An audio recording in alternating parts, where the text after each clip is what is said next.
आणि आता पुढची बातमी आहे। रोहित पवार यांनी पुण्यातील कारखान्यावरील नोटिशीला हायकोर्टामध्ये आव्हान देत दाखल केलेल्या याचिकेवरती आज सुनावणी होणार आहे। कारखान्याचं काम 72 तासात बंद करण्याच्या नोटिशीला तुर्तास हायकोर्टाने स्थगिती दिली आहे। यावरती आज सरकारच्या वतीने कारवाईबाबत हायकोर्टात भूमिका मांडली जाणार आहे।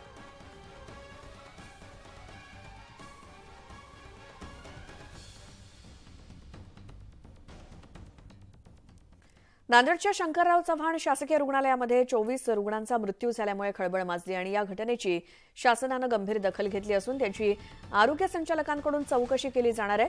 दरम्यान रुग्णालयात रुग्णांची नीट काळजी घेतली जात नसून सिटी स्कॅनसाठी खासगी रुग्णालयात पाठवलं जातंय, तसंच औषधं सुद्धा बाहेरून आणावी लागत असल्याचा आरोप रुग्णांच्या नातेवाईकांनी केला।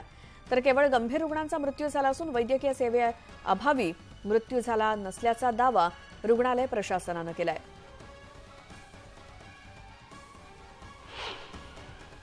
चिठ्ठी काढायला हे काढायला समजा कमीत कमी 3 ते 4 तास लागायलेत। आता डॉक्टरापाशी गेल्यावर ते बी बाहेरून लिडराचा या कुणाचा लग्गा लावल्यानंतर आता त्यांनी घेतल्यावर सुद्धा सिटी स्कॅन करा म्हणून सांगितलं, तर इथे सिटी स्कॅन कित्येक वर्षापासून महिन्यापासून बंद आहे म्हणून सांगायले। आता तुम्ही बाहेरून करून आणा म्हणायलेत, बाहेर गेल्यावर 8 ते 10 हजार रुपये लागायले। आता रोज मजदूरी करणारा माणूस 8 ते 10 हजार रुपये बाहरून करून येईल का? नांदेड़ के एक बड़ा डॉक्टर ने यहाँ पे भेजा कि जाओ यहाँ पे हॉस्पिटल के अंदर गवर्नमेंट हॉस्पिटल सिविल हॉस्पिटल में जाओ।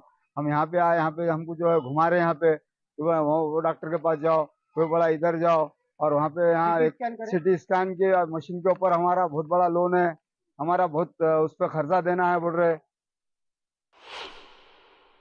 पूर्ण ठिकाणाहून जे पेशंट्स आमच्याकडे अत्यंत गंभीर अवस्थेमध्ये येऊन भरती होतात।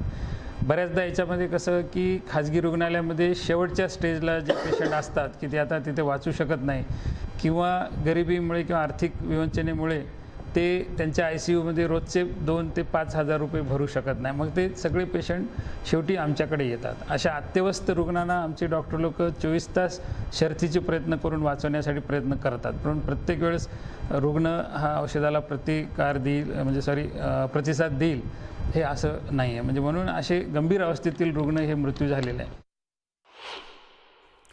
तर मुजीब शेख आमचे प्रतिनिधी आपल्या सोबत जोडले गेले, त्यांच्याकडून अधिक माहिती घेऊयात। मुजीब, 24 तासामध्ये 24 रुग्णांचा मृत्यू नेमका झाला कशामुळे?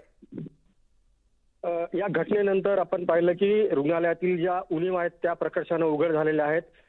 रुग्णालयामध्ये डॉक्टरचा जो स्टाफ आहे तो कमी आहे। मध्यंतरी नर्सेसच्या बदल्या झाल्या होत्या, त्यांच्या जागी दुसऱ्या नर्सेस देण्यात आलेल्या नाहीयेत। त्यामुळे प्रचंड ताण या कमी ज्या नर्सेस आहेत त्यांच्यावरती आहे। त्यामुळे कुठं ना कुठं आरोग्य सेवेवरती याचा परिणाम आहे।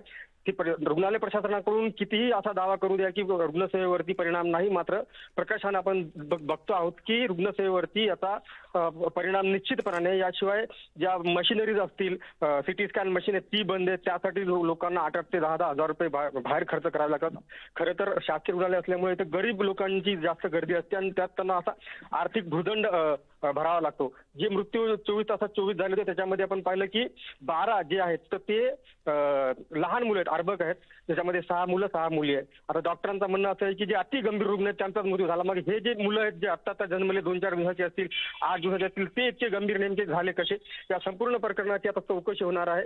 आपण पाहिलं की कालच राज्य शासनाने या प्रकरणाच्या चौकशीचे आदेश दिलेले आहेत। आरोग्य संचालकांमार्फत ही चौकशी होणार आहे। आज ते पथक येईल, त्या संपूर्ण प्रकरणाची चौकशी केली जाईल आणि त्यातून काय नेमकं खरंच आरोग्य सेवेवरती काही परिणाम झाला आहे का किंवा ज्या काय उणीवा त्याच्यामुळे ह्या सगळ्या गोष्टी घडल्यात का, ह्या सगळ्या गोष्टींचा उलगडा होईल। आत्ताची जी परिस्थिती पाहिली तर गेल्या 12-13 तासामध्ये 5 ते 6 आणखी मृत्यू झाल्याची माहिती आहे। मात्र ते जे मृत्यू आहेत ते काही जण अपघातातले आहेत आणि काही अटॅक आणि काही खूपच अति गंभीर होते असे मृत्यू झाल्याचं प्रशासनाकडून सांगण्यात आलेलं आहे। आणखीन जे 70 रुग्ण आहेत ते अत्यावस्थ आहेत, त्यांच्यावरती शर्थीचे प्रयत्न करून त्यांना वाचवण्याचे प्रयत्न सुद्धा सुरू आहे। हे सगळं प्रकार उघडल्यानंतर कुठेतरी रुग्णालय प्रशासन जागे झालेले, जे तज्ञ डॉक्टरांची कमतरता आहे त्यांना खासगी रुग्णालयातून बोलवण्यात आलेले आणि त्यांच्यावरती आता सध्या हे उपचार सुरू आहेत।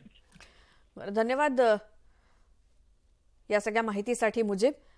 तर 24 तासामध्ये 24 रुग्णांचा मृत्यू झाल्यानंतर नांदेडच्या रुग्णालयामध्ये आणि एकूणच संपूर्ण नांदेडमध्ये खळबळ माजली आहे।